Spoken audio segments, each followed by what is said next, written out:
अनिश्चय बुद्धि। फिर कहते हैं भीतर में जो ईश्वर को पहचानने के रास्ते में भीत बन के खड़े हो जाएं, दीवाल बन के खड़े हो जाएं। जैसे माया, माया को बेटी कहते हैं ना, बहुत पावरफुल है। बाप ज्यादा पावरफुल होता है कि बेटी में ज्यादा पावर होती है? बाप ज्यादा पावरफुल। कौन सा बाप? दोनों बाप। अच्छा, प्योरिटी ज्यादा किस में होती है?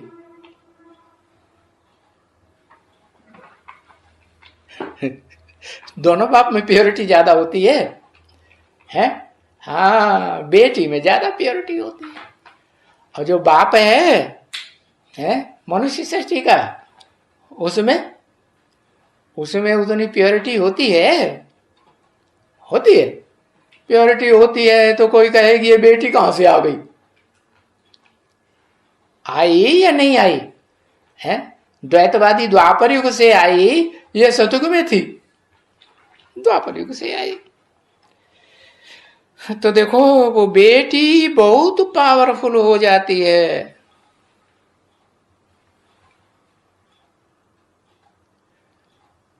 मार कहां जाता है?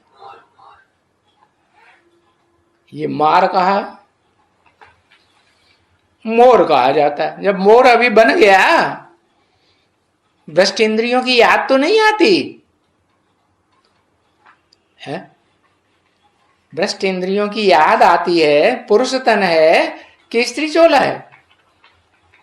जब तक ये दुनिया में कलयुग है तब तक पुरुष तन है या स्त्री चोला है? पुरुष तन ही रहेगा ना मनुष्य सृष्टि के बाप का।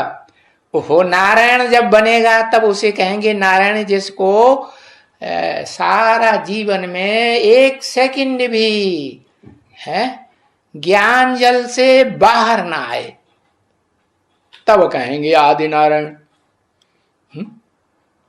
विष्णु को आदि नारायण कहेंगे ना, तो अभी आदि नारायण बन गया है?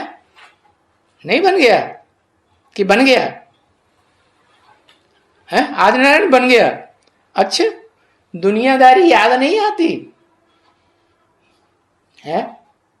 वाइब्रेशन में, दृष्टि में विकारियों के साथ बुद्धि का संग नहीं लगता। अगर वाइब्रेशन से भी कोई संपन्न बन जाए तो फिर उसका रिजल्ट क्या होगा? जो देखे, जो कानों से सुने, तो क्या होगा? एवर लास्टिंग निश्चय बुद्धि बनेगा कि घड़ी घड़ी निश्चय बुद्धि, घड़ी घड़ी अनिश्चय बुद्धि है? एवर लास्टिंग निश्चय बुद्धि बनता जाएगा।